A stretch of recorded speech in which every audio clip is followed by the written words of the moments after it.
আসসালামু আলাইকুম। আমি ইশরাক আহমেদ। ভেক্টর লেকচারের চতুর্থ ভিডিওতে আপনাদের সবাইকে স্বাগত। আজ আমরা বিভিন্ন ধরনের ভেক্টরের সাথে পরিচিত হব। চলুন শুরু করা যাক। প্রথমেই আমরা জানব একক ভেক্টর সম্পর্কে। সাধারণ ভাষায় বলতে গেলে যে ভেক্টরের মান 1 তাকেই একক ভেক্টর বলে।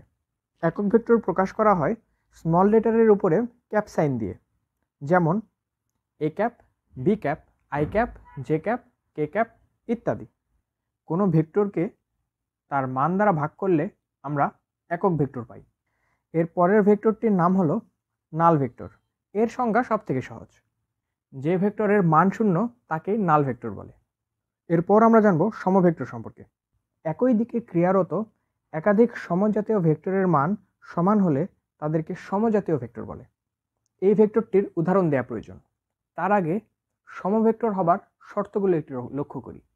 সমভেক্টর হবার জন্য কোনো ভেক্টরকে সর্বপ্রথম সমজাতীয় হতে হবে, অর্থাৎ একটি সরণ ভেক্টরের সাথে অপর একটি বেগ ভেক্টর পরস্পর কখনো সমভেক্টর হতে পারে না। আবার একটি বেগ ভেক্টরের সাথে একটি ত্বরণ ভেক্টর কখনো সমভেক্টর হতে পারে না। অবশ্যই উভয় ভেক্টরকেই সরণ কিংবা উভয় ভেক্টরকেই বেগের ভেক্টর হতে হবে, তবেই তারা পরস্পরের সমভেক্টর হতে পারে। সমভেক্টর হবার দ্বিতীয় শর্তটি হলো ভেক্টর দুটিকে অবশ্যই একই দিকে কাজ করতে হবে। সমভেক্টর হবার তৃতীয় এবং শেষ শর্তটি হলো এদের মান সমান হতে হবে। উদাহরণ হিসেবে বলা যায় ওপি এবং এবি ভেক্টর দুটি সমজাতীয়, একই দিকে এবং তাদের মান যদি সমান হয় তবে ওপি এবং এবি ভেক্টর দুটি পরস্পর সমভেক্টর। ঠিক একইভাবে অসম ভেক্টর বা বিপরীত ভেক্টর ব্যাখ্যা করা যেতে পারে। বিপরীত দিকে ক্রিয়ারত দুটি সমজাতীয় ভেক্টরের মান সমান হলে তাদেরকে বিপরীত ভেক্টর বলে।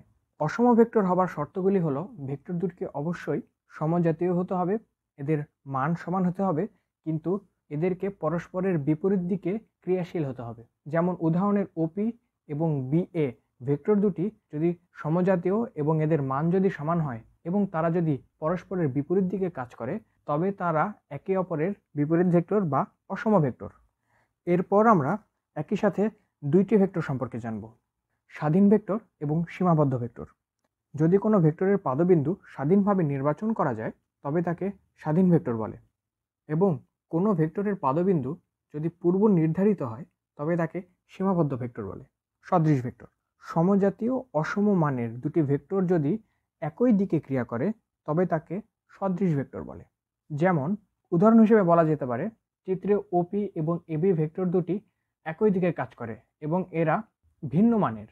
যদি ওপি এবং এবি সমজাতীয় ভেক্টর হয়ে থাকে তবে তারা পরস্পর সদৃশ ভেক্টর। ঠিক একইভাবে বিসদৃশ ভেক্টর ব্যাখ্যা করা যায়। সমজাতীয় অসম মানের দুটি ভেক্টর যদি পরস্পর বিপরীত দিকে ক্রিয়া করে তবে তাদেরকে বিসদৃশ ভেক্টর বলে। চিত্রের ওপি এবং এবি ভেক্টর দুটি পরস্পর বিসদৃশ ভেক্টর। এরপর আমরা জানব বিপ্রতীপ ভেক্টর সম্পর্কে। দুটি সমান্তরাল ভেক্টরের মান একটি অপরটির বিপ্রতীপ অর্থাৎ উল্টো হলে তাদের একে অপরের বিপ্রতীপ ভেক্টর বলে। যেমন এ ভেক্টরের ভ্যালু 5, বি ভেক্টরের ভ্যালু 1/5, তাই ভেক্টর দুটিকে পরস্পরের বিপ্রতীপ বলা যেতে পারে। বিপ্রতীপ ভেক্টরের আরেকটি সংজ্ঞা রয়েছে, পরস্পর সমান্তরাল দুটি ভেক্টরের মানের গুণফল যদি 1 হয় তবে তারা পরস্পরের বিপ্রতীপ ভেক্টর। সমরেখা ভেক্টর দুই বা ততোধিক ভেক্টর যদি এমন হয় যে তারা একই রেখায় বা সমান্তরালে ক্রিয়া করে তবে তাদেরকে সমরেখ ভেক্টর বলে। সমতলীয় ভেক্টর একাধিক ভেক্টর একই তলে অবস্থান করলে তাদেরকে সমতলীয় ভেক্টর বলে। সমতলীয় হবার ক্ষেত্রে মান সমান বা দিক একই হবার প্রয়োজন নেই, শুধুমাত্র সমজাতীয় হলেই তারা সমতলীয় ভেক্টর হতে পারে যদি তারা একই তলে অবস্থান করে। সমপ্রারম্ভিক ভেক্টর নাম থেকেই বোঝা যায় সম অর্থাৎ একই, প্রারম্ভিক অর্থাৎ শুরু, অর্থাৎ একাধিক ভেক্টর যদি একই আদিবিন্দু হতে শুরু হয় তবে তাদেরকে সমপ্রারম্ভিক ভেক্টর বলে। এরপর আমরা জানব অবস্থান ভেক্টর সম্পর্কে। প্রসঙ্গ কাঠামোর মূল বিন্দুর সাপেক্ষে কোনো বিন্দুর অবস্থান যে ভেক্টরের সাহায্যে নির্ণয় করা যায় তাকে অবস্থান ভেক্টর বলে। অবস্থান ভেক্টরের অপর নাম ব্যাসার্ধ ভেক্টর, একে আর দ্বারা প্রকাশ করা হয়। আয়ত একক ভেক্টর ত্রিমাত্রিক স্থানাঙ্ক ব্যবস্থায় ধনাত্মক এক্স ওয়াই জেড অক্ষের দিকে ব্যবহৃত যথাক্রমে I cap, J cap, K cap একক ভেক্টরগুলোকে আয়ত একক ভেক্টর বলে। পরবর্তী লেকচারে আমরা অবস্থান ভেক্টর এবং আয়ত একক ভেক্টর সম্পর্কে বিস্তারিত জানব। আজকে আমাদের আলোচনার শেষ ভেক্টরটি হলো লব্ধি ভেক্টর। দুই বা ততোধিক ভেক্টর রাশি যোগে নতুন যে ভেক্টর রাশি পাওয়া যায় তাকে লব্ধি ভেক্টর বলে। একাধিক ভেক্টর যোগে তাদের লব্ধি নির্ণয়ের 5টি সূত্র রয়েছে, যা আমরা পরবর্তীতে বিস্তারিত জানব। তাহলে আজ এ পর্যন্তই। এতক্ষণ সাথে থাকার জন্য ধন্যবাদ। দেখা হচ্ছে পরের ভিডিওতে।